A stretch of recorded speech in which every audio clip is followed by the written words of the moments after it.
হযরত ওমর রাদিয়াল্লাহু তাআলা আনহু একটু পরীক্ষা করতে চাইলেন রাখাল রে, দেখি একটু বেশি দিলে কাজ হয় কিনা।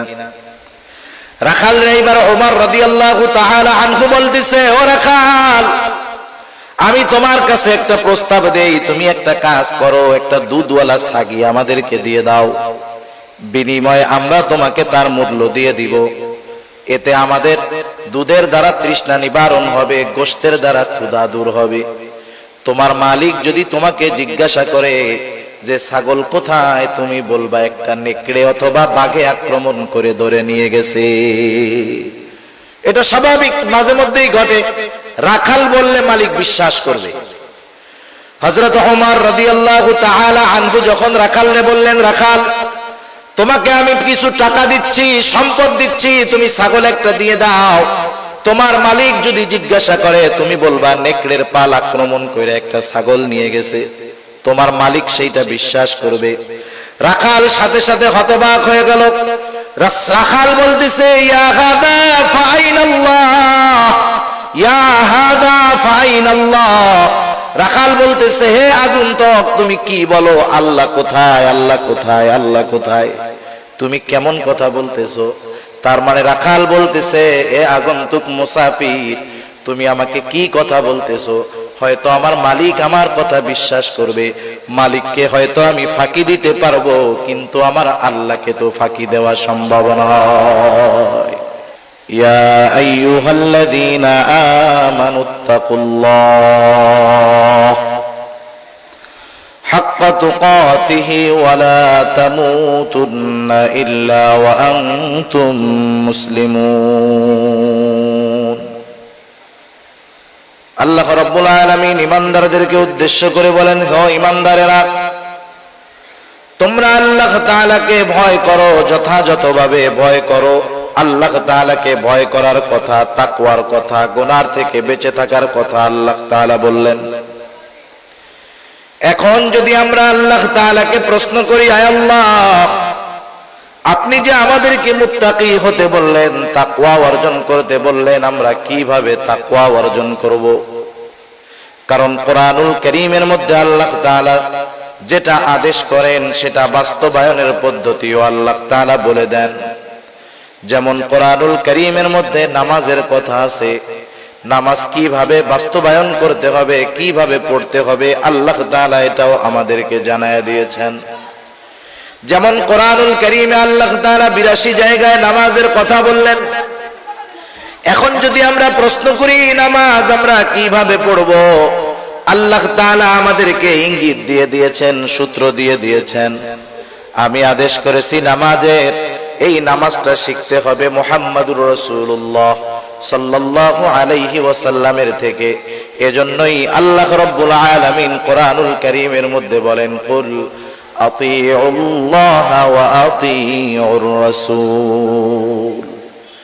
আল্লাহ রাব্বুল আলামিন বলেন, তোমরা আল্লাহর আনুগত্য করো, তার রাসূলের আনুগত্য করো। আল্লাহর আদেশ মান্য করো, রাসূলের আদেশ মান্য করো। এখন আল্লাহর আদেশ হলো বান্দা ওয়াকিমুস সালাত, নামাজ কায়েম করো। আমরা যদি বলি আল্লাহ কিভাবে করব, কোন পদ্ধতিতে করব, আল্লাহ তাআলা বলেন, তোমাদের কোনো চিন্তা নাই, তোমরা আমার হাবিবের অনুসরণ করো, হাবিবের আনুগত্য করো। এরপরে আল্লাহ তাআলা আর আয়াতের মধ্যে আমাদেরকে জানায় দেন, মাইয়ুতি'র রাসূল ফাকাদ আতাআল্লাহ। যে আল্লাহর রাসূলের আনুগত্য করলো সে আল্লাহরই আনুগত্য করলো। আর রাসূলুল্লাহ সাল্লাল্লাহু আলাইহি ওয়াসাল্লাম বললেন, নামাজের আদেশ আল্লাহ তাআলা কোরআনে করেছে।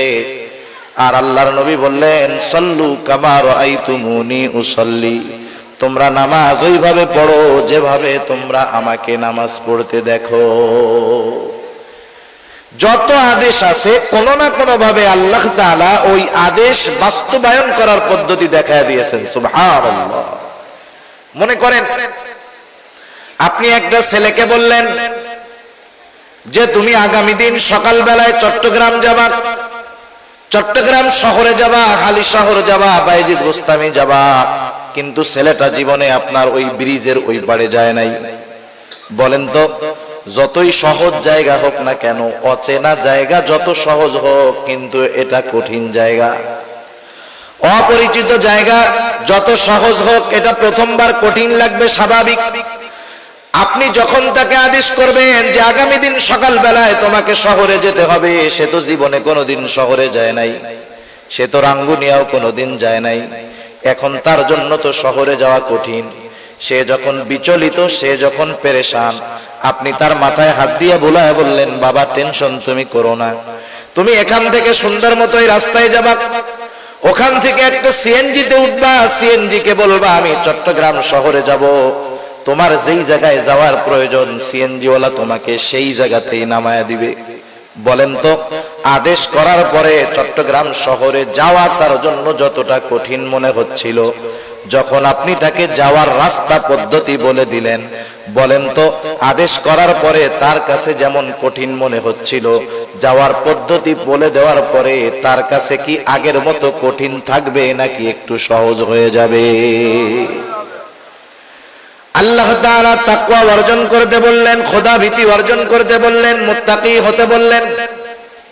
সাথে সাথে আল্লাহ তাআলা জানায় দিলেন, ও আমার গোলাম, কেমন করে তুমি মুত্তাকি হবা, পরহেজগার হবা, আমি আল্লাহ তাআলা সেই পদ্ধতিগুলো কোরআনুল কারীমের মধ্যে তোমাদেরকে জানায়া দিব। কোরআনুল কারীমের মধ্যে আল্লাহ তাআলা আমাদেরকে পদ্ধতি জানায়া দেন। আল্লাহ তাআলা বলেন, ইয়া আইয়ুহাল্লাযীনা আমানুত্তাকুল্লাহা ওয়া কুনু মা'আস সাদিকিন।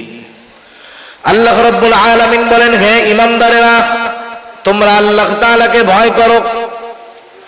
এরপরে আল্লাহ তাআলা বললেন, ওয়া কুনু মা'আস সাদিকিন, তোমরা সত্যবাদীদের সঙ্গে হয়ে যাও। এখানে কথাটা বোঝার দরকার আছে। অনেক সময় আমরা কথাগুলা বুঝি না, এই আয়াত দিয়ে ওয়াজ করি, কিন্তু এই আয়াতের সারমর্মটা আমরা বুঝি না। আল্লাহ তাআলা বললেন, কুনু মা'আস সাদিকিন। সাদিকিন শব্দটা হলো বহু বচন, সাদিক শব্দটা হলো এক বচন। তার মানে আল্লাহ তাআলা বললেন, তুমি অনেক অনেক সত্যবাদীদের সাথে মিলিত হও। কথা বুঝেন নাই?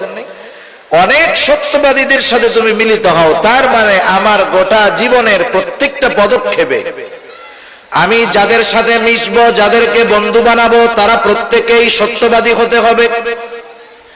আল্লাহ তাআলা তো বহু গুণ আছে, সত্যবাদিতার গুণের কথা কেন আল্লাহ তাআলা উল্লেখ করলেন? আল্লাহ তাআলা তো বলতে পারতেন নামাজীদের সঙ্গে হয়ে যাও, আল্লাহ তাআলা তো বলতে পারতেন যারা দান সাদকা করে তাদের সঙ্গে হয়ে যাও, আল্লাহ তাআলা তো বলতে পারতেন যারা বেশি বেশি মানুষের সাথে ভালো কথা বলে তাদের সঙ্গে হয়ে যাও।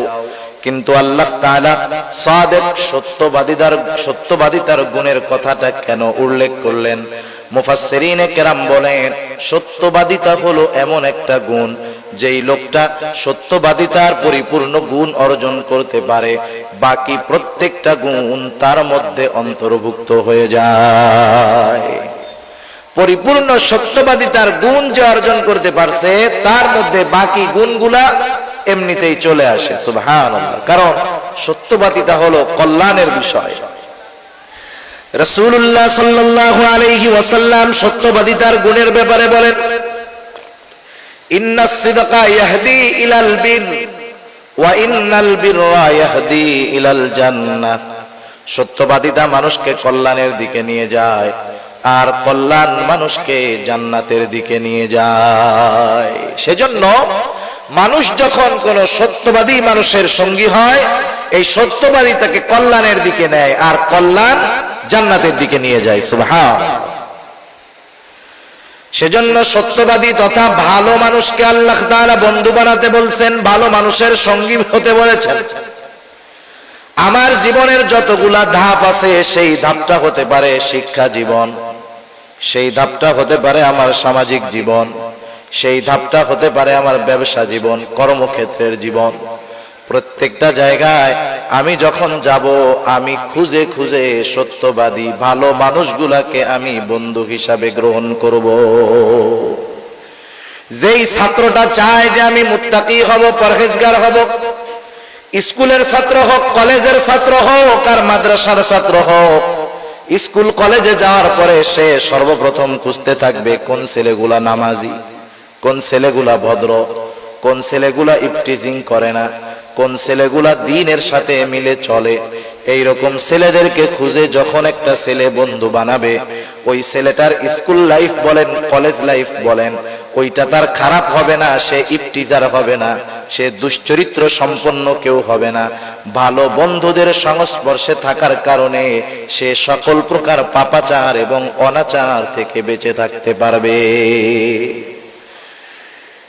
যে ব্যক্তি ব্যবসা করে, ব্যবসা যে কর্মক্ষেত্রে আমি আপনি যাই না কেন, সেই জায়গায় আমার আপনার কিছু পরিচিত, কিছু বন্ধু বান্ধব এমনিই হয়ে যায়, ঠিক না? যারা বাজারে ব্যবসা করে অথবা যে কোনো লাইনে ব্যবসা করে, ব্যবসার খাতিরে কিছু মানুষের সাথে তার পরিচয় হয়, তার প্রচেষ্টা থাকবে আমি আমার সম্পর্কগুলা এমন ব্যবসায়ীদের সাথে রাখবো যেই ব্যবসায়ীরা হলো সত্যবাদী। কারণ সত্যবাদী ব্যবসায়ীর দাম আল্লাহ তাআলার কাছে অনেক বেশি।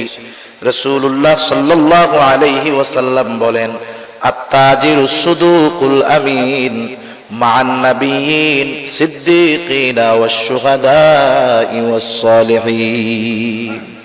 আমি যদি আমার কর্মক্ষেত্র, ব্যবসার ক্ষেত্রে সত্যবাদীদেরকে বন্ধু বানাই, আল্লাহর রাসূল ওই সত্যবাদী ব্যবসায়ীর ব্যাপারে বলেছেন, সত্যবাদী আমানতদার ব্যবসায়ী সে কিয়ামতের ময়দানে জান্নাতের মধ্যে নবীদের সাথে, শহীদদের সাথে, সিদ্দিকিনদের সাথে, নেককার বান্দাদের সাথে অবস্থান করবে। সুবহানাল্লাহ।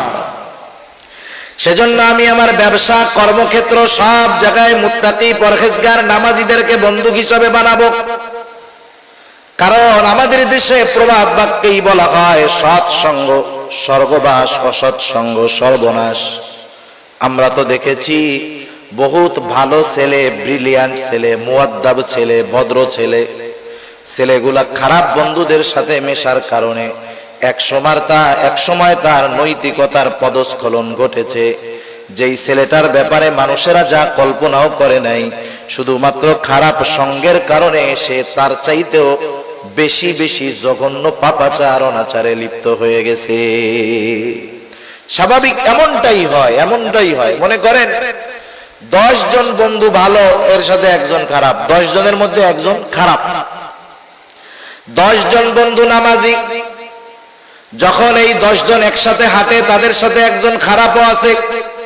কিন্তু এলাকার মানুষ যখন এই ছেলেগুলাকে দেখে, তারা বলা বলি করে, দেখো ছেলেগুলা কত ভালো নামাজি, কিন্তু ওদের সাথে একটা খারাপ ছেলেও আছে।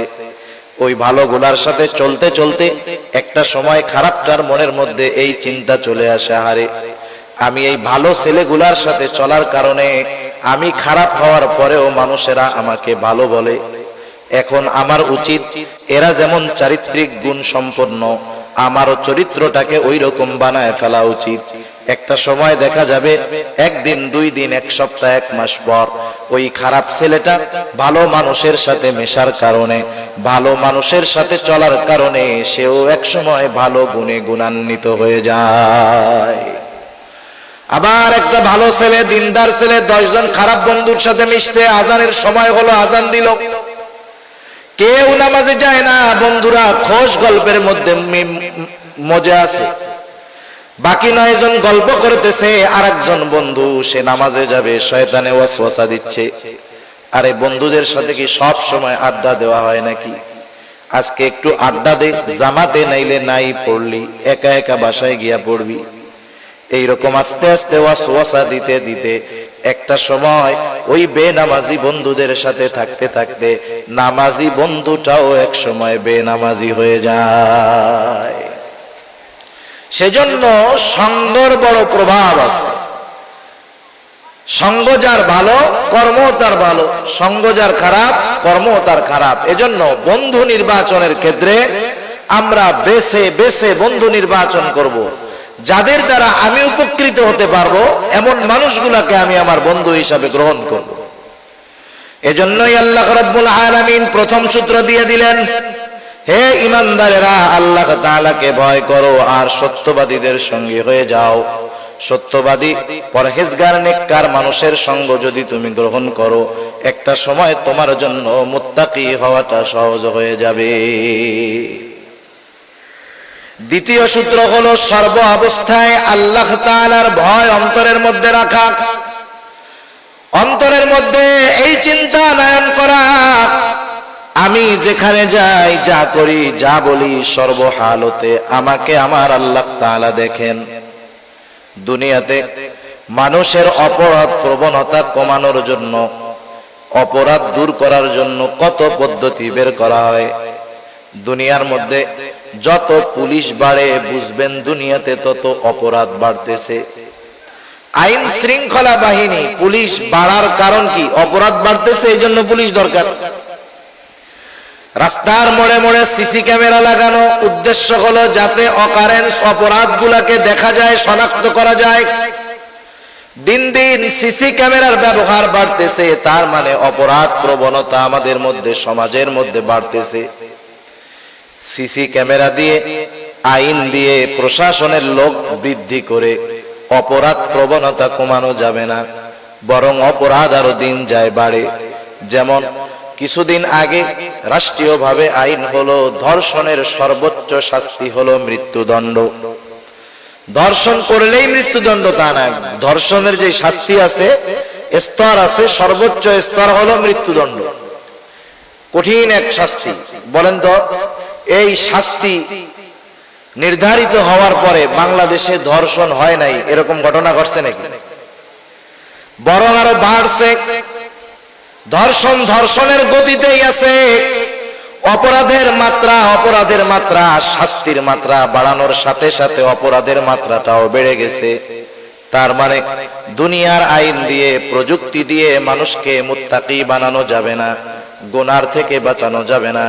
কিন্তু মানুষগুলার অন্তরে যদি কিছু বিষয় দৃঢ়ভাবে বদ্ধমূল করে নিতে পারি আমরা, তাহলে মুত্তাকি হওয়া যাবে, সকল প্রকার গুনাহ থেকে বাঁচা যাবে। অন্যতম চিন্তা হলো সর্ব অবস্থায়, সর্বহালতে আমাকে দেখতেছে কে? আল্লাহ রাব্বুল আলামিন আমাকে আপনাকে সর্বহালতে, সর্ব অবস্থায় দেখতেছে। আল্লাহ তাআলা কোরআনুল কারীমের মধ্যে বলেন, ওয়ালাকাদ খালাকনাল ইনসানা ওয়া না'লামু মা তুওয়াসওয়িসু বিহি নাফসুহু ওয়া নাহনু আকরাবু ইলাইহি মিন হাবলিল ওয়ারিদ। আল্লাহ রাব্বুল আলামিন বলেন, ওয়ালাকাদ খালাকনাল ইনসান। আল্লাহ তাআলা বলেন, আমি আল্লাহ তাআলা মানুষকে সৃষ্টি করেছি। আমাদের স্রষ্টাকে, জোরে বলেন তো। নাস্তিকেরা বলে যে প্রাকৃতিক ভাবে হয়েছে, কিন্তু আল্লাহ বলেন আমি মানুষকে সৃষ্টি করেছি। আল্লাহ তাআলা বলেন আমি মানুষকে সৃষ্টি করেছি। শুধু তাই নয়, ওয়া না'লামু মা তুওয়াসওয়িসু বিহি নাফসুহু, আমি আল্লাহ এটাও জানি কোন জিনিসে মানুষের অন্তরের মধ্যে ওয়াসওয়াসা দেয়। আমার অন্তরের মধ্যে কোন জিনিসে ওয়াসওয়াসা দেয়? বলেন তো, দুনিয়ার কোন প্রযুক্তি, দুনিয়ার কোন সর্বাধুনিক মেশিন দিয়া আমার অন্তরের ওয়াসওয়াসা কি দিচ্ছে এটা বের করা সম্ভব নাকি? সম্ভব? বলেন। দুনিয়ার সর্বোচ্চ প্রযুক্তি ব্যবহার করেও আমার অন্তরে আমি কি বলতেছি, কি করতে চাচ্ছি, এটা বের করা সম্ভব না। কিন্তু আল্লাহ তাআলা বলেন, ওয়া না'লামু মা তুওয়াসওয়িসু বিহি নাফসুহু, আমি আল্লাহ তাআলা জানি তার অন্তরের ভিতরে কোন জিনিসে ওয়াসওয়াসা দেয়। আল্লাহ তাআলা এবার আরো জবাব দেন, কেন জানি বান্দা, তুমি জানো নাকি? আমি জানার কারণ হলো, ওয়া নাহনু আকরাবু ইলাইহি মিন হাবলিল ওয়ারিদ। আমি তোমার অন্তরের খবর জানার কারণ হলো যে আমি তোমার শাহরগের চাইতেও অধিক নিকটবর্তী। সুবহানাল্লাহ। তার মানে আমি আমার যত নিকটে, তার চাইতে বেশি নিকটে কে? আল্লাহ তাআলা। আমি তো আমারই কত কিছু দেখি না, যা দিয়া দেখি এইটাও দেখি না। আমরা দেখি কি দিয়ে? চোখ দিয়ে। চোখ দিয়ে। আয়না ছাড়া কোনোদিন আমি আপনি নিজের চোখ দেখতে পারছি? যা দিয়া দেখি এইটারও আমরা দেখি, নিজের চেহারাটারেও দেখতে পারি না। কিন্তু আল্লাহ তাআলা আমার অন্তরের গহীন কোণে কি ওয়াসওয়াসা দেয়, কোন জিনিস ওয়াসওয়াসা দেয়, আল্লাহ তাআলা এটা জানেন। যেই আল্লাহ অন্তরের ওয়াসওয়াসার খবরটাও জানে, বলেন তো সেই আল্লাহ 24 ঘন্টা রাত দিন, আধারে আলোতে, সর্ব অবস্থায় আমাকে দেখেন কি দেখেন না? সর্ব অবস্থায় আমি আল্লাহ তাআলার নজরের মধ্যে আছি। দুনিয়ার সিসি ক্যামেরারে মানুষ কত ভয় পায়। একদিন এক ভিডিও দেখতে আসছে সামনে, এক চোর চুরি করতেছে, হঠাৎ করে তার নজরে সিসি ক্যামেরা পড়ে গেছে। আস্তে চুরির মালগুলা রাইখা ও সিসি ক্যামেরার কাছে যায় মাপ চাইতেছে, দুই হাত জোর করে বলতেছে আর জীবনে করবো না, কান ধরে কইতেছে আর জীবনে করুন না। সিসি ক্যামেরারে কি ভয় পায় চিন্তা করছেন? অথচ সিসি ক্যামেরার ভিডিওটা ডিলিট হতে পারে, অথবা সিসি ক্যামেরার লেন্সটা শুধু লাগানো, ওর সাথে কোনো রেকর্ড করার ব্যবস্থা নাই, কিন্তু ওইটারে কি ভয় না পায়। অথচ আল্লাহর নজরকে ভয় পায় না বান্দা, সিসি ক্যামেরারে লজ্জা পায়। কাছের মানুষ, এলাকার মানুষ দেখে ফেলবে এই জন্য অপরাধ করে না, এলাকার মানুষকে লজ্জা পায়, আল্লাহকে লজ্জা পায় না। কিন্তু রাসূলুল্লাহ সাল্লাল্লাহু আলাইহি ওয়াসাল্লাম বলেন, বান্দার আল্লাহ তাআলার ব্যাপারে সবচাইতে বেশি লজ্জাশীল হওয়া উচিত। আল্লাহ রাব্বুল আলামিন এরপরে বলেন, বান্দা আমি আল্লাহ যে শুধু তোমাকে দেখি তা না, আল্লাহ তাআলা এরপরে বলেন, ইদিয়া তালাক্কাল মুতালাক্কিয়ানি আনিল ইয়ামিনি ওয়া আনিশ শিমালি কাঈদ। আল্লাহ রাব্বুল আলামিন আমাদের ডান কাঁধে বাম কাঁধে উভয় কাঁধে দুইজন ফেরেশতা নিযুক্ত করে রেখেছেন, যারা আমাদের আমলগুলোকে কর্মগুলোকে লিপিবদ্ধ করতেছে। আমরা তাদেরকে সোজা নামে কিরামান কাতিবিন নামে চিনি। কিরামান কাতিবিন হলো সম্মানিত লেখকদ্বয়। আল্লাহ তাআলা বলেন, কিরামান কাতিবিনা ইয়ালামুনা মা তাফআলুন। এই সম্মানিত লেখকদ্বয় এরাও জানে যে আমরা কি আমল করি, ওরা জানে। আরো একজন ফেরেশতা আছে, আল্লাহ তাআলা বলেন, মা ইয়ালফিযু মিন কাওলিন ইল্লা লাদাইহি রাকীবুন আতীদ। প্রত্যেকটা মানুষের সাথে একজন সদা তৎপর ফেরেশতা আছে, যে সব সময় রেডি থাকে, কোন সময় সে অমনোযোগী হয় না। সে কি করে? আমার আপনার কথাগুলাকে সে রেকর্ড করে। আল্লাহ তাআলা দেখতেছে, দুইজন ফেরেশতা আমার কর্মগুলা লিপিবদ্ধ করার জন্য আছে, আরেকজন তৎপর ফেরেশতা আমার কথাগুলা রেকর্ড করার জন্য আছে। বলেন তো, দুনিয়ার মধ্যে যদি আমার কাছে এমন কোন ইনফরমেশন আসে যে হুজুর আপনার পেছনে কিন্তু দুইজন গোয়েন্দা লাগায়া দেওয়া আছে, আপনার সাথে এমন মেশিন সেট করে দেওয়া আছে, আপনার প্রতিটা কথা কিন্তু রেকর্ড হয়ে যায়, এই রকম খবর যদি আমার কাছে কেউ দেয়, অথবা আপনাদের ব্যাপারে কেউ যদি এই খবরটা দেয় যে দুইজন গোয়েন্দা কিন্তু আপনার পেছনে লাগায় দেওয়া আছে, আপনার সাথে এমন মেশিন সেট করা আছে, আপনার প্রতিটা কথা রেকর্ড হবে, আমরা জানতে পারবো। বলেন তো, আমার আপনার চলাফেরা, আমার আপনার কথাবার্তার মধ্যে সবকিছুর মধ্যে একটা নিয়ন্ত্রণ আসবে কি আসবে না? দুনিয়ার মানুষের কথা, গোয়েন্দার তদারকিকে আমরা ভয় পাই, কিন্তু আল্লাহ তাআলা এমন দুইজন ফেরেশতা আরেকজন ফেরেশতা রেকর্ডের জন্য রেখে দিলেন, কোরআনে জানায়া দিলেন, এদের ব্যাপারে আমরা গাফেল, এদের ব্যাপারে আমরা চিন্তা করি না। আমি যদি চিন্তা করি গুনাহ করতেছি, দুই ফেরেশতা রেডি, একবারে কলম নিয়ে রেডি হয়ে গেছে, এই যে গুনাহ করবে লেখা হবে, নেকের কাজ করবে লেখা হবে, খারাপ কাজ করবে, খারাপ কথা বলবে, রেকর্ড হয়ে যাবে। এই ফেরেশতাগুলো এমন ফেরেশতা, এরা কখনো মানুষের কাছ থেকে আলাদা হয় না, বালেগ হওয়ার পরে আসে, মরা পর্যন্ত থাকে। রহমতের ফেরেশতা মানুষের ঘরে প্রবেশ করে না যদি কুকুর বিড়াল প্রাণীর ছবি থাকে, কুকুর থাকে। কিছু ফেরেশতা আছে কোনো বাধা মানে না, কেউ যদি চিন্তা করে যে এই ঘরের মধ্যে কুকুর বিড়াল থাকে, সেই জায়গা তো ফেরেশতা আসে না। সব ফেরেশতা না, রহমতের ফেরেশতা আসে না। কেউ যদি এই চিন্তা করে ফেরেশতা আসে না, এক কাজ করি, সাথে সব সময় একটা কুত্তার বাচ্চা রাইখা দিব, যাতে আজরাইল না আসতে পারে। কাজ হবে? আজরাইল টাইম মতো চলে আসে। এই যে তিনজন ফেরেশতা, যখন কেউ জিনা করে, গুনাহ করে, পাপ করে, যা করে করুক, সর্ব অবস্থায় সুবহানাল্লাহ। আবার দেখেন কোরআনুল কারীমের মধ্যে আল্লাহ তাআলা বললেন, কিয়ামতের ময়দানে আমি গুনাহ যে হাত দিয়ে করি, পা দিয়ে করি, চোখ দিয়ে করি, কান দিয়ে করি, জবান দিয়ে করি, এরাও আমার বিপক্ষে সাক্ষী হয়ে দাঁড়াবে। আল্লাহ তাআলা কোরআনুল কারীমের মধ্যে বলেন, আল ইয়াউমা নাখতিমু আলা আফওয়াহিহিম ওয়া তুকাল্লিমুনা আইদিহিম ওয়া তাশহাদু আরজুলুহুম বিমা কানু ইয়াকসিবুন। আল্লাহ রাব্বুল আলামিন বলেন, আজকের এই দিন অর্থাৎ কিয়ামতের দিন, নাখতিমু আলা আফওয়াহিহিম, আমি তাদের মুখের উপরে মোহর মেরে দিব, বাক শক্তি রুদ্ধ হয়ে যাবে, কথা বলতে পারবে না।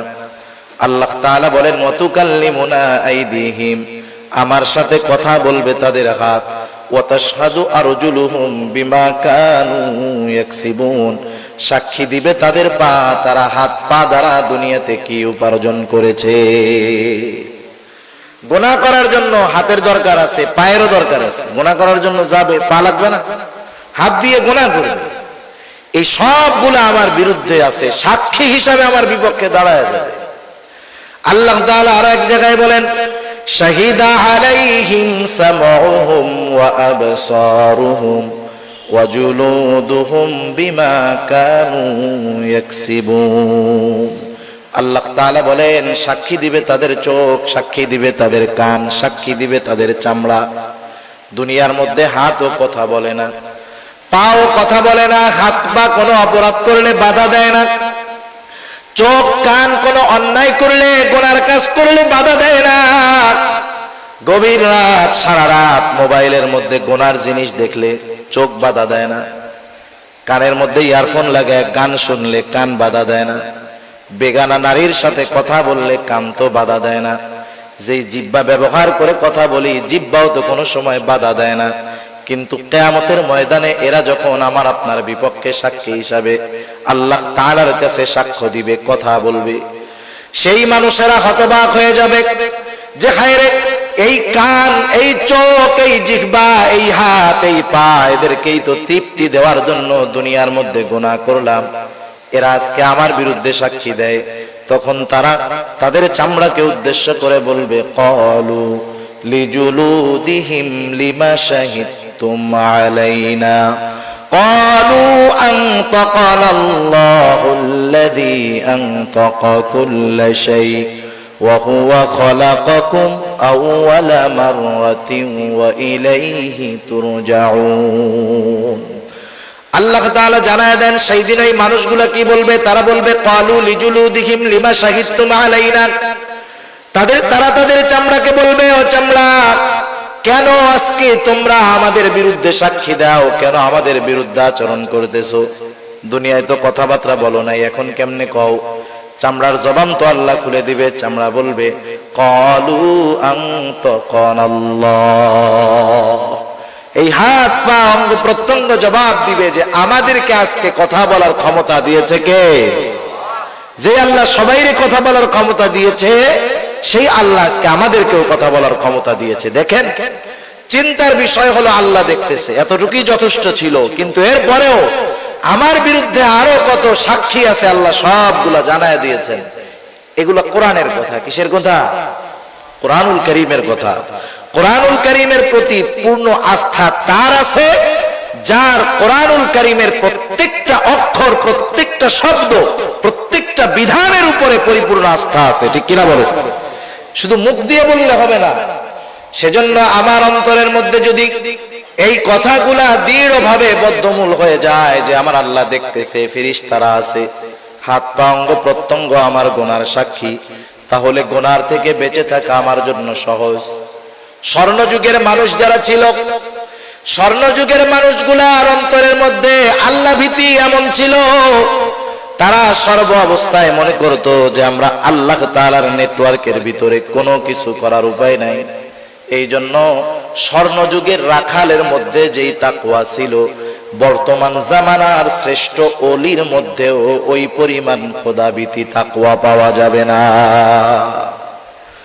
প্রসিদ্ধ ঘটনা, খলিফাতুল মুসলিমিন হযরত ওমর রাদিয়াল্লাহু তাআলা আনহু সাথীদেরকে নিয়ে একদিন সফরে বের হয়েছেন।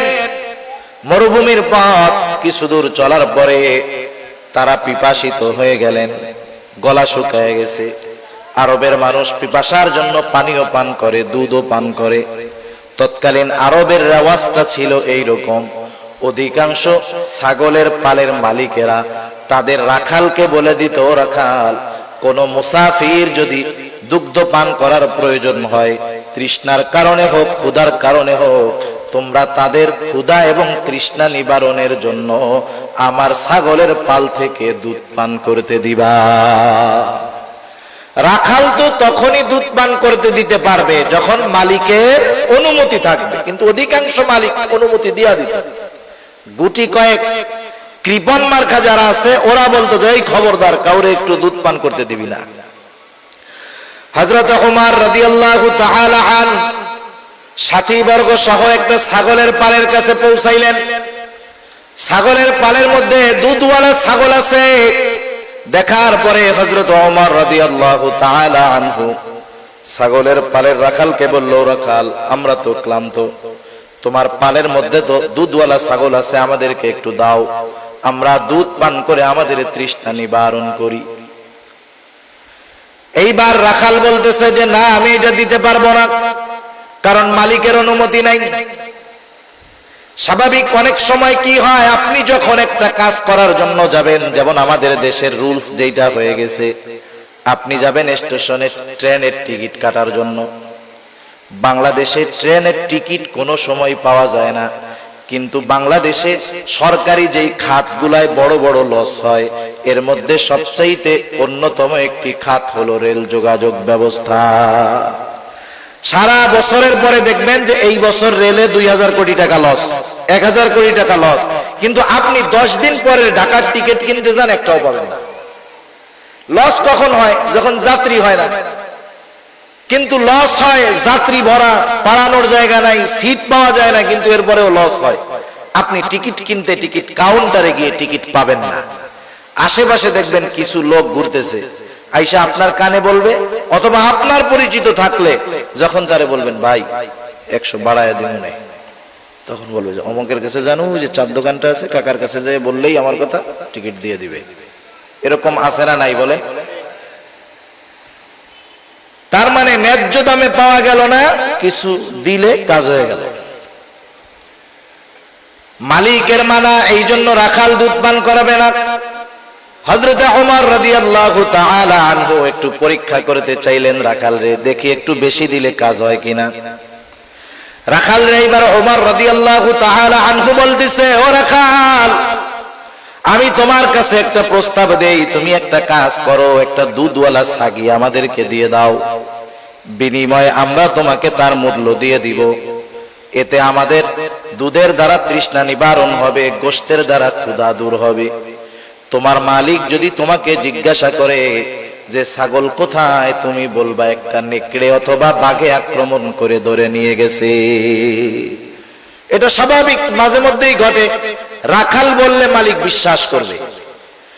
হযরত ওমর রাদিয়াল্লাহু তাআলা আনহু যখন রাখালকে বললেন, রাখাল, তোমাকে আমি কিছু টাকা দিচ্ছি, সম্পদ দিচ্ছি, তুমি ছাগল একটা দিয়ে দাও, তোমার মালিক যদি জিজ্ঞাসা করে তুমি বলবা নেকড়ের পাল আক্রমণ করে একটা ছাগল নিয়ে গেছে, তোমার মালিক সেইটা বিশ্বাস করবে। রাখাল সাথে সাথে হতবাক হয়ে গেল। রাখাল বলতেছে, ইয়া হাদা ফাইনাল্লাহ, ইয়া হাদা ফাইনাল্লাহ। রাখাল বলতেছে, হে আগন্তুক, তুমি কি বলো? আল্লাহ কোথায়? আল্লাহ কোথায়? আল্লাহ কোথায়? তুমি কেমন কথা বলতেছো? তার মানে রাখাল বলতেছে, এ আগন্তুক মুসাফির, তুমি আমাকে কি কথা বলতেছো? হয়তো আমার মালিক আমার কথা বিশ্বাস করবে, মালিককে হয়তো আমি ফাঁকি দিতে পারবো, কিন্তু আমার আল্লাহকে তো ফাঁকি দেওয়া সম্ভব নয়। রাখাল চলে গেল। রাখাল তো চিনে না লোকটাকে। রাখাল চলে গেল। হযরত ওমর রাদিয়াল্লাহু তাআলা আনহু বলতেছে, যতদিন দুনিয়ার মধ্যে এই রাখালের মতো মানুষ থাকবে, ততদিন মুসলিম জাতিকে কোনো প্রকার অকল্যাণ গ্রাস করতে পারবে না। আজকে আমি আমার নিজের কথাটাই চিন্তা করি, আপনি আমি আমাদের নিজেদের কথা চিন্তা করি যে আমাদের তাকওয়ার অবস্থা কি, লাস্ট পর্যায়টাও নাই, ঠিক কিনা বলেন? স্বর্ণ যুগের নারীরা কেমন ছিল? স্বর্ণ যুগের যুবতী নারীরা কেমন ছিল? হযরত ওমর রাদিয়াল্লাহু তাআলা আনহু রাতের বেলায় বের হইতেন মানুষের খোঁজ খবর জানার জন্য।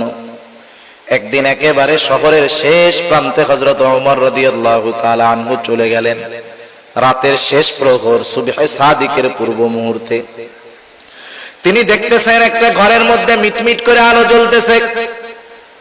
একটু অবাক হলেন, সকলে ঘুম, নিস্তব্ধ নীরবতা, কিন্তু ওই ঘরটার মধ্যে কেন আলো জ্বলে? আস্তে আস্তে ওই ঘরের দিকে তিনি অগ্রসর হয়ে গেলেন।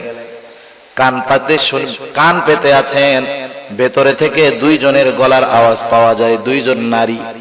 একটা বিষয় মনে রাখতে হবে, শাসক প্রজার অবস্থা জানার জন্য নিজে অথবা শাসকের দায়িত্বপ্রাপ্ত কেউ যদি বাস্তব অবস্থা জানার জন্য কারো ঘরের দেয়ালে কান পাতে, সেটার বৈধতা আছে।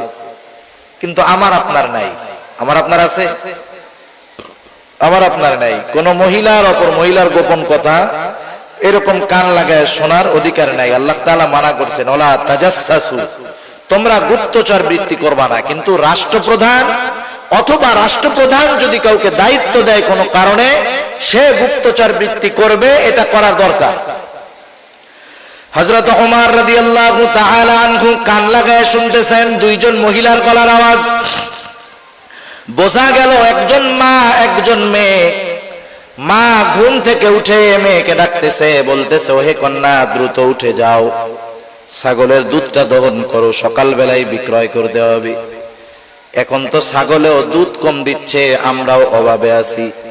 দুধটা দহন করার পরে তুমি দুধের সাথে একটু পানি মিশায়া দিও, তাতে বেড়ে যাবে। মেয়েটা বলতেছে, মা আপনি কি বলেন? খলিফা দুধের সাথে পানি মেশাতে মানা করছে। মা বলতেছে, মেয়ে তুমি কি বোকা নাকি? কোথায় খলিফা আর কোথায় আমরা?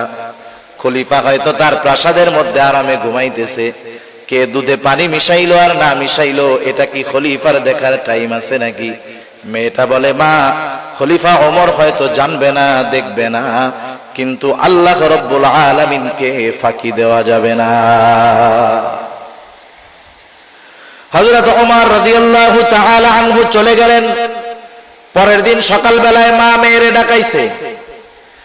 ঘটনার রাত সকাল বেলায় যখন খলিফাতুল মুসলিমিন তার মা মেয়েকে ডাকালো, দুজনের কলিজা শুকায় গেছে। নিশ্চয় আমাদের রাতের কথোপকথনের ব্যাপারে খলিফা জেনে গেছে। খলিফা জেনে গেছে, আজকে আর নিস্তার নাই। তারা চিন্তিত এবং ভীত। কিন্তু হযরত ওমর অর্ধ জাহানের বাদশাহ, এই মেয়েটার পরহেজগারিতা তার এত পছন্দনীয় হয়েছে, একজন দুধওয়ালির মেয়ের তাকওয়াকে প্রাধান্য দিয়ে নিজের ঘরের পুত্রবধূ হিসাবে তাকে গ্রহণ করেছে। কারণ রাসূলুল্লাহ সাল্লাল্লাহু আলাইহি ওয়াসাল্লাম তো বলছে যে চারটা জিনিস দেখে মানুষ বিবাহ করে, সম্পদ দেখে, সৌন্দর্য দেখে, বংশ দেখে, দিন দেখে। নবী বলেন, ফাযফার বিদাতিদ দ্বীন, দিনকে প্রাধান্য দেওয়ার কথা বলা হয়েছে। হযরত ওমর রাদিয়াল্লাহু তাআলা আনহু এই মেয়ের মধ্যে পরিপূর্ণ তাকওয়া পেয়েছেন, দিন পেয়েছেন। এজন্য একজন দুধওয়ালির মেয়ে হওয়া সত্ত্বেও অর্ধ জাহানের বাদশা তার ছেলের সাথে ওই মেয়ের বিবাহ দিতে কোনো প্রকার কোনটা বোধ করেন নাই। তাদের কাছে একজন তাকওয়া সম্পন্ন মানুষ কত দামি। আর এই মেয়ের ঔরস থেকেই এক সময় দুনিয়ার মধ্যে পঞ্চম খলিফা ওমর ইবনে আব্দুল আজিজ রাহমাতুল্লাহি আলাইহির মতো জগৎ বিখ্যাত সাধকের জন্ম আল্লাহ তাআলা দুনিয়াতে দিয়েছেন। সেজন্য আমি আপনি যদি এই চিন্তা অন্তরের মধ্যে রাখি, আমার আল্লাহ আমাকে সর্ব অবস্থায় দেখতেছে, বলেন তো এই চিন্তা যদি আমার মধ্যে থাকে, তাহলে আমার রাতের চরিত্র, মানুষের লোকচক্ষুর অন্তরালের চরিত্র আর মানুষের মধ্যের চরিত্র সেম হয়ে যাবে।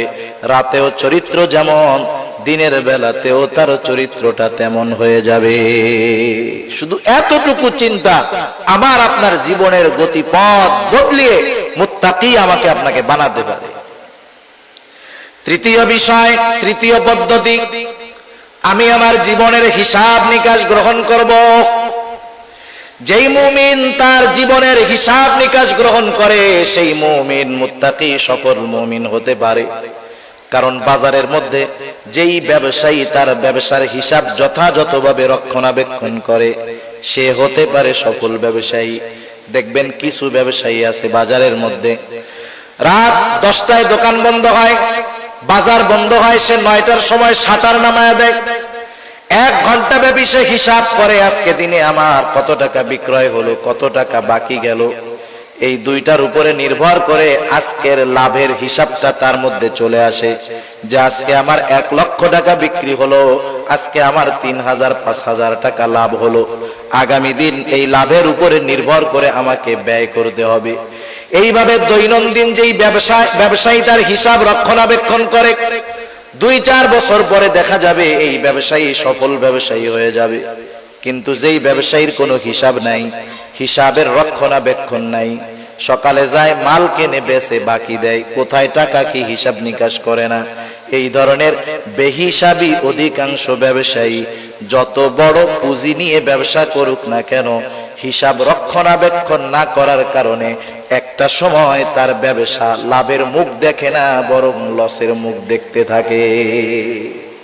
যারা আদর্শ ব্যবসায়ী দেখবেন এরা হিসাব করে, 1 টাকা 2 টাকার হিসাবও তারা ছাড় দেয় না। আমরা তো অনেক সময় মনে করি ওরে বাবা এত বড় ব্যবসায়ী 2 টাকাও লেখা রাখছে, না না, এটা তার একটা রুলস, তার এই নিয়ম নীতি তাকে সফল ব্যবসায়ী হওয়ার পথে অগ্রসর করেছে। অনুরূপভাবে যেই মুমিন তার জীবনের হিসাব নিকাশ গ্রহণ করে, সেই মুমিনের জীবন পরিবর্তন হয়।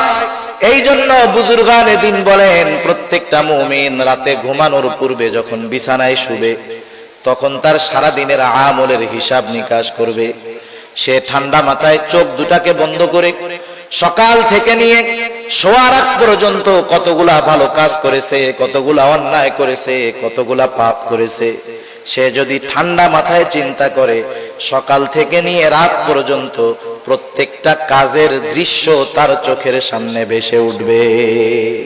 সে চিন্তা করতে পারবে যে আজকে আমি 10টা গুনার কাজ করেছি, আজকে আমি 9টা নেকের কাজ করছি।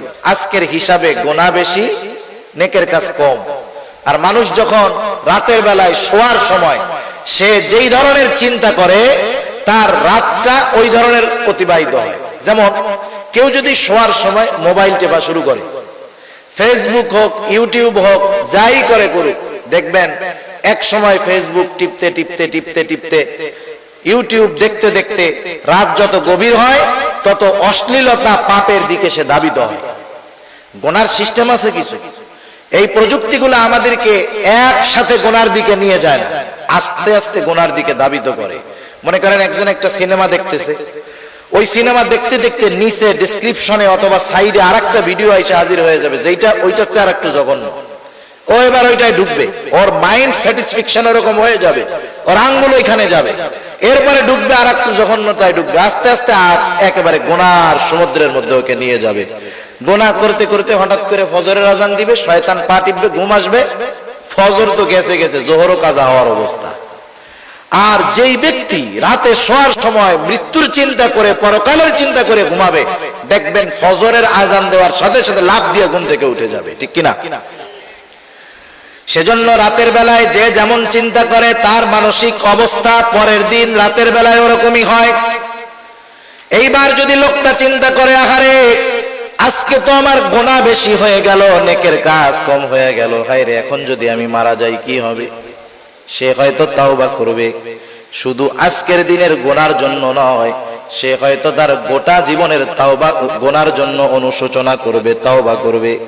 খালেস তাওবা কইরা মনে করেন রাতে ঘুমালো, আল্লাহ না করুন এই লোকটা যদি রাতের বেলা মারা যায়, আশা করা যায় সে একজন নিষ্পাপ লোক হিসাবে তার নাজাতের জন্য তার তাওবাটা যথেষ্ট হয়ে যাবে। কারণ সে তো তাওবা করে ঘুমাইছে, খালেস তাওবা করে ঘুমিয়েছে, আর গুনাহ করার মতো সুযোগ পায় নাই। চিন্তা করেন এতটুকু চিন্তা তার মধ্যে তাওবার অনুশোচনা, গুনার অনুশোচনা আনতে পারে, তাওবা করে মরতে পারে, নাজাত পেয়ে যেতে পারে। সেজন্য নিজের জীবনের আমলের হিসাব নিকাশ নেওয়া, হতে পারে এই হিসাবটাই একটা সময় আমাকে গুনাহমুক্ত জিন্দেগি গড়ার তৌফিক দান করবে। আর গুনাহমুক্ত জিন্দেগি যেই মুমিনের, সেই মুমিন হলো এই মুত্তাকি মুমিন। মানুষের সামান্য চিন্তা কেমন করে পরিবর্তন করে মানুষের। হযরত আব্দুল্লাহ ইবনে উমর রাদিয়াল্লাহু তাআলা আনহু হতে একটা হাদিস আসছে। আব্দুল্লাহ ইবনে উমর রাদিয়াল্লাহু তাআলা আনহু বলেন, এই হাদিসটা, এই ঘটনাটা আল্লাহর নবী একবার, দুইবার, 3, 4, 5 বার নয়, বারবার আমাদের কাছে বর্ণনা করেছেন যে বনি ইসরাইলের মধ্যে এক জালেম ছিল। এই জালেমের নাম হলো কিফিল, ধনাঢ্য জালেম, টাকাওয়ালা জালেম। এমন কোন পাপ নাই, এমন কোন গুনাহ নাই যেটা সে করে নাই। সকল প্রকার পাপ সে করত। একদিন তার কাছে একজন অভাবগ্রস্ত দরিদ্র মহিলা তার কাছে আসলো কিছু টাকা ধার চাওয়ার জন্য, কর্জে হাসানা চাওয়ার জন্য। কিন্তু জালেম কিফিল যখন দেখলো মহিলার চেহারাটা সুন্দর, এইবার মহিলাকে সে কুপ্রস্তাব দিয়ে বসলো। মহিলা অভাবের তাড়না তার এতটা বেশি ছিল, সে জালেম কিফিলের শর্ত মেনে নিতে বাধ্য হলো। কারণ হাদিসের মধ্যে আসছে কাদাল ফাকিরু আইয়াকুনা কুফরা, দারিদ্রতা মানুষকে কুফরি পর্যন্ত পৌঁছায়া দেয় মধ্যে। সেজন্য একটা কথা বলার দরকার। মনে করেন অনেক সময় হয় যে আল্লাহ তাআলা আমাদেরকে অ্যাবিলিটি দিয়েছে, সম্পদওয়ালা বানাইছে, কিন্তু আমার প্রতিবেশী অভাবগ্রস্ত।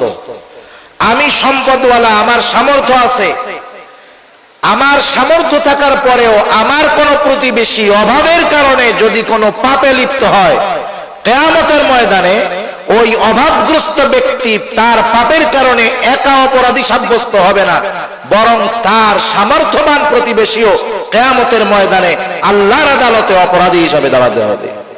সেজন্য আমাদের প্রতিবেশী যারা আছে খেয়াল রাখবো যে তারা অভাবের কারণে যেন কখনো কোনো প্রকার পাপের মধ্যে লিপ্ত না হয়ে যায়। কারণ আমার সামর্থ্য আছে, ও পাপে লিপ্ত হবে, ওর পাপের কারণে আমার আল্লাহর কাছে ধরা খাইতে হবে। এইবার মহিলা টাকাটা নিয়ে চলে গেল। নির্ধারিত দিনক্ষণে জালেম কিফিল উপস্থিত হয়ে গেছে। কিফিল গিয়ে বলতেছে, ও মহিলা, তুমি যেই প্রতিশ্রুতি দিয়েছিলে তুমি তোমার প্রতিশ্রুতি পূরণ করো। এইবার মহিলা কান্না শুরু করে দিল। কিফিল বলতেছে, এখন কেন কান্না করো? আমি কি তোমাকে কোনো কিছু জোর করেছি নাকি? এই শর্তে রাজি হয়েই তো তুমি আমার কাছ থেকে টাকা এনেছো। মহিলা চোখের পানি ছেড়ে দিয়ে বলে, ও কিফিল, আমি অভাবের তাড়নায় প্রয়োজনের কাছে ধরা পড়ে গেছি, এই জন্য তোমার কথার স্বীকৃতি দিয়েছিলাম রে কিফিল। কিন্তু আমি তো জীবনে কোনোদিন এরকম অপরাধ করি নাই, জেনা করি নাই। আমার তো ভয় হয় কিফিল, তোমার সাথে জেনা করার পরে আমি যদি মারা যাই, আমি আল্লাহ তাআলার কাছে একজন জেনাকার হিসাবে উপস্থিত হব। ও কিফিল, আমার কান্নার কারণ হলো আল্লাহর ভয়, আল্লাহর ভয়। এতটুকু কথা জালেম কিফিলের অন্তরের মধ্যে পরিবর্তন এনে দিল। জালেম কিফিল বলতেছে, আমি তো কোনো অপরাধ নাই যেটা বাদ দেই নাই। মহিলা 60 দিরহাম তার কাছ থেকে ধার নিয়েছে। কিফিল বলতেছে, যাও, তোমাকে 60 দিরহাম সাদাকা করে দিলাম, আর আমি আজকে থেকে ওয়াদা করলাম, তাওবা করলাম, আমি আর কোনোদিন জিনা করব না, সুদ খাবো না, আল্লাহ তাআলার নাফরমানি করব না, কোনো প্রকার পাপ করব না। জালেম কিফিল তাওবা করে বাড়িতে চলে গেল। ঘটনাক্রমে রাতের বেলায় জালেম কিফিল মারা গেল। জালেম যদি মারা যায়, মানুষ মুখে না বলতে পারুক, অন্তরে অন্তরে খুশি হয়। কিন্তু আল্লাহ রব্বুল আলামিন কিফিলের ব্যাপারে আল্লাহ তাআলা জানায় দিলেন, আল্লাহ রব্বুল আলামিন কিফিলকে ক্ষমা করে দিয়েছে। মানুষের জীবনের পরিবর্তন দেখেন, সামান্য একটা কথা জীবনের গতিপথ পাল্টায় দিতে পারে। এই রাতের চিন্তা আমার জীবনের হিসাব নিকাশ, আমার জীবনের গতিপথ পাল্টিয়ে আমাকে মুত্তাকি পরহেজগার বানাতে পারে, ঠিক কিনা বলে? বুজুর্গানে দিন এই 3টা পদ্ধতির কথা বিশেষভাবে উল্লেখ করেন। আর আল্লাহ তাআলা সেই জন্য বলেন, ইয়া আইয়ুহাল্লাযীনা আমানুত্তাকুল্লাহ, হে ঈমানদারেরা, তোমরা আল্লাহ তাআলাকে ভয় করো। ওয়াত্তাকুল্লাহ, তোমরা আল্লাহ তাআলাকে ভয় করো। 3টা পদ্ধতি আপনাদের খেদমতে পেশ করলাম।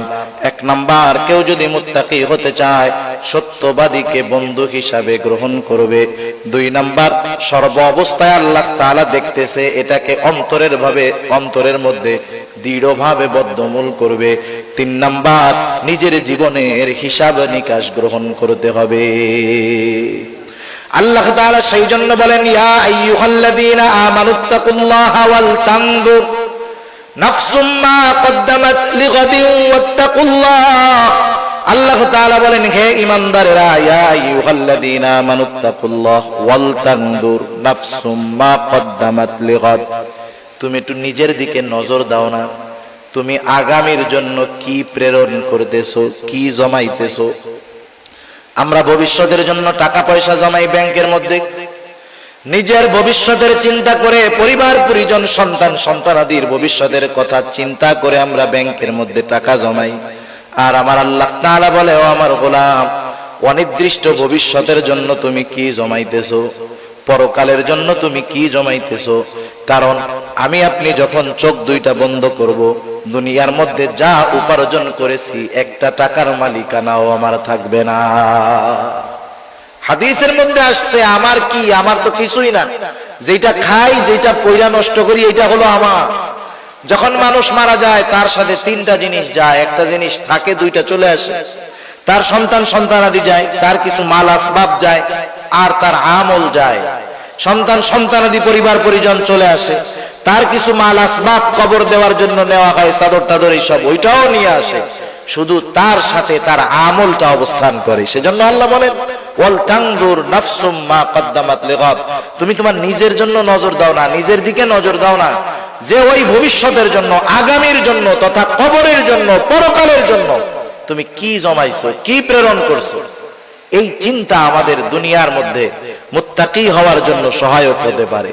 আর কোন ব্যক্তি যদি মুত্তাকি হয়, দুনিয়াতে যত আমল আছে, খেয়াল রাখবেন প্রত্যেকটা আমলের দুনিয়া আখিরাত উভয় জাহানের কল্যাণ আছে। প্রত্যেকটা আমলের দুনিয়া এবং আখিরাত উভয় জাহানের কল্যাণ আছে। কেউ যদি মুত্তাকি হয়, দুনিয়ার মধ্যে আল্লাহ রাব্বুল আলামিন বলেন, ওয়া মান ইয়াত্তাকিল্লাহা ইয়াজআল লাহু মাখরাজা। যে ব্যক্তি তাকওয়া অবলম্বন করে, খোদা ভীরুতা অর্জন করে, আল্লাহ তাআলা বলেন, আল্লাহ তাআলা তাকে যত প্রকার বিপদ আপদ হোক না কেন, বের হওয়ার রাস্তার ব্যবস্থা আল্লাহ তাআলা করে দেয়। শুধু তাই নয়, আল্লাহ রাব্বুল আলামিন বলেন, ওয়া ইয়ারযুকুহু মিন হাইথু লা ইয়াহতাসিব।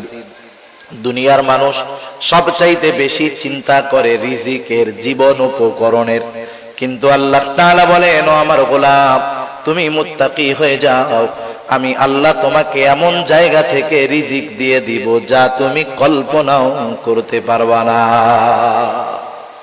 সেজন্য মুত্তাকি পরহেজগার ব্যক্তির সম্পদ কম হলেও ওর মধ্যে আল্লাহ বরকত দেয়। সম্পদ বেশি হলেই যে বরকত হয় তা না, সম্পদ কমের মধ্যে আল্লাহ বরকত দিতে পারে। আশরাফ আলী থানভী রহমাতুল্লাহি আলাইহি একটা ঘটনা